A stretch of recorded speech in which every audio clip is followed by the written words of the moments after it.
Buenos días. Estamos aquí para continuar con el curso de probabilidad estadística y hoy vamos a empezar el tema de probabilidad. Mi nombre es Osvaldo Camacho, soy profesor de probabilidad estadística. Te quiero pedir que te suscribas, que le des like, que dejes comentarios, que cualquier duda me la expreses ahí. Yo trataré de aclarártela, a lo mejor haciendo un video sobre el tema o a lo mejor contestándote aquí mismo. Antes de entrar al tema de probabilidad, vamos a ver algunos conceptos básicos que necesitamos para poder hacer el ingreso a ese tema. Vamos a ver primero el concepto de experimento. ¿Qué es un experimento? Probablemente algunos de ustedes sean alumnos de la licenciatura en química o de digamos, algunas otras carreras donde generalmente hacen experimentos. Para nosotros, en este curso, un experimento va a ser todo el procedimiento que seguimos para obtener un dato, una observación. Por ejemplo, si yo le pregunto a alguien, ¿cuál es tu nombre? Y él me da su nombre. Yo ya hice un experimento que consiste en preguntarle a alguien que iba pasando por aquí por afuera cuál es su nombre. Y obtuve un dato,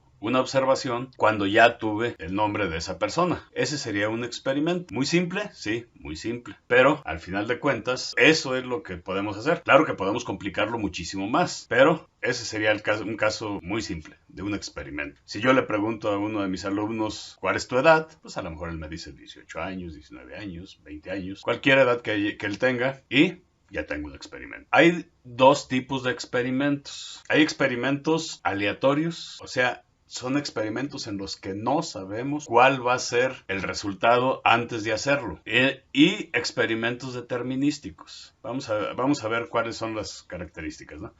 Por ejemplo, si yo me pongo a hervir agua, pues yo sé que el agua hierve a 100 grados. Puedo poner una vasija de agua, pongo a hervir y yo sé que cuando llegue a 100 grados esa agua empezará a hervir. Posiblemente haya algunos cambios porque al final de cuentas también depende de la presión atmosférica, pero si yo lo repito varias veces, pues varias veces va a tener de resultado va a ser alrededor de 100 grados. Muy poquito variará. Pero si en cambio yo digo, vamos a preguntarle a cualquier persona que pase su nombre, nos ponemos aquí afuera y les preguntamos a la persona que pase, ¿cuál es tu nombre? Bueno, pues nos podrá decir Alberto, Ricardo, Juanita, Rodimiro, cualquier nombre. Y entonces yo puedo tomar los datos de los nombres y ya tendré una serie de experimentos, pero cada uno de ellos será un nombre, un resultado que va a estar regido por el azar. O sea que no podemos predecir cuál será el nombre de la siguiente persona que le preguntemos. Esa sería la diferencia. En un caso es determinístico,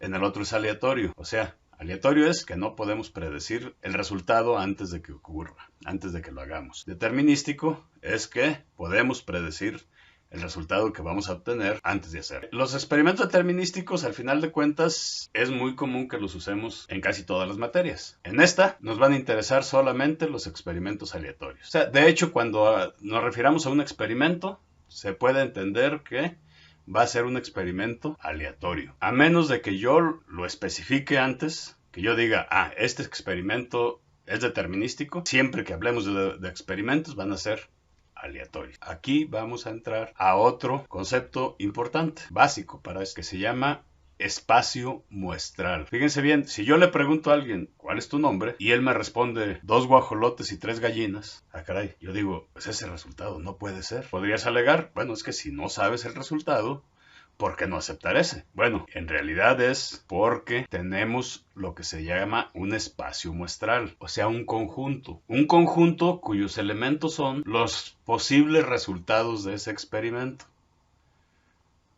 O sea que solamente son válidos los resultados si ese experimento nos produce un elemento de ese conjunto. Si yo, por ejemplo, tengo ahí Rogaciano, Lupita, Enriqueta, Fidencio, pues es válido. El resultado que di hace un momento simplemente no es parte del espacio muestral, por lo tanto no podemos aceptarlo como un posible resultado del experimento. Entonces fíjese bien, un experimento no queda definido mientras no definamos cuál es su espacio muestral.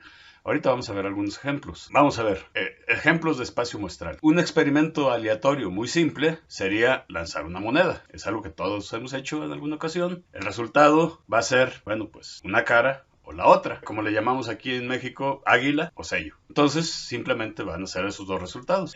Nuestro espacio muestral está formado por dos elementos. Es el espacio muestral más simple, puesto que un experimento que tiene un solo elemento en su espacio muestral sería un experimento determinístico. Entonces simplemente estamos hablando de un experimento en el cual tenemos dos posibles resultados. Ese es el espacio muestral más simple que hay. Pero bueno, podríamos hacer otro. Por ejemplo, vamos a suponer que yo voy a encender, tengo 3 interruptores de luz y voy a accionarlos. Y entonces yo digo, son 3 conectados a un foco, y yo digo, el resultado va a ser el número de focos que quedan prendidos después de accionar los 3 interruptores. ¿Cuáles serían los resultados posibles? Bueno, sería posible que salieran 0 focos quedaron prendidos, ¿no? Ya sea que estén fundidos o que el interruptor no sirva. O puede ser que uno de los 3 focos esté prendido, o puede ser que 2 estén prendidos, o puede ser que los 3. Entonces este espacio muestral tiene 4 posibles resultados. El 0, el 1, el 2 y el 3. Entonces ya tenemos un espacio muestral un poquito más complejo que el otro. También muy simple porque realmente son 4 resultados posibles. Vamos a ver otro experimento. Vamos a suponer que tengo yo numerados el 1, el 2 y el 3, los mismos interruptores. Y entonces el experimento consiste en accionar los interruptores y reportar cuál de ellos funciona y cuál no. Y entonces aquí nuestro experimento ya no va a tener 4 posibles resultados, sino que va a tener 8. ¿Por qué razón? Pues miren, es posible que los 3 prendan. Que prenda los 2 primeros y el tercero no. Que prenda el primero y el tercero, pero el segundo no. Que falle el primero y el segundo y el tercero sí funcionan. O puede ser que funcione el primero y los otros 2 no. Que funcione el segundo y los otros 2 no. O que funcione el tercero y los otros 2 no. O que no funcione ninguno. Entonces ya tendríamos los 8 posibles resultados de ese experimento. Vean por qué les decía yo que ningún experimento queda completamente definido si no hemos definido cuál es el espacio muestral. Hay de otro tipo de experimentos, ¿no? Por ejemplo, vamos a suponer que yo me salgo aquí afuera del salón y yo le pregunto a cualquier persona que pase su nombre. El experimento va a consistir en que vamos a reportar el número de personas a las que le tuvimos que preguntar antes de que uno de ellos se llame Clodomiro. Un nombre muy poco común, y entonces podríamos nosotros decir, bueno, podría ser que la primera persona se llame Clodomiro y entonces tendríamos un 0 como resultado. O que la segunda persona, entonces tendríamos un 1. O si tenemos 1000 personas, pues tendremos 1000 y en el 1001 ya salió Clodomiro. Entonces tenemos de resultado el número 1000. O puede ser que nunca acabemos. O sea, puede ser que pues no haya ninguno. Y entonces, ¿qué es lo que pasaría? Bueno, tendríamos un conjunto, todos los números naturales son posibles resultados. Ok, ese sería otro caso de un experimento, de un espacio muestral para un experimento que tenemos dado. Ahora, también puede ser que si tenemos un vaso de leche y le vamos a determinar el porcentaje de humedad que tiene ese vaso de leche. ¿Cuáles serían los resultados ahí? Pues miren, aquí tendríamos un continuo. Aquí tendríamos a lo mejor desde 0, digamos suponiendo que sea una leche en polvo, que seguramente va a tener un porcentaje de humedad cercano al 0 o muy cercano al 100, como la leche tiene bastante humedad y pues seguramente tiene un resultado, va a ser un resultado más cercano al 100. Pero bueno, podríamos nosotros decir que puede ser un número entre 0 y 100. Y entonces aquí tendríamos que ponerlo como un continuo. O sea, el espacio muestral sería X, tal que X es un número entre 0 y 100. Bueno, estos son los espacios muestrales que hemos visto. En realidad son espacios muestrales simples, porque habría espacios muestrales compuestos. Por ejemplo, supongamos que yo les digo, ¿cuánto cuesta una sala, un comedor y una cocineta en Mueblerías Hernán? Bueno, ustedes pueden ir, averiguar los precios de los 3 y un resultado sería 3 precios. Aquí en este caso tendríamos, cada resultado sería una triada de valores. Claro que pueden ser miles, ¿no? Si por ejemplo yo estoy monitoreando un lanzamiento de un cohete que va a la luna y entonces me salen los resultados de miles de resultados de todos los sensores que tiene, pues simplemente ya tenemos miles de resultados. Bueno, estos serían conceptos básicos. Todavía existen otros, los vamos a seguir viendo, pero ahorita pues yo creo que ya damos por terminado este video.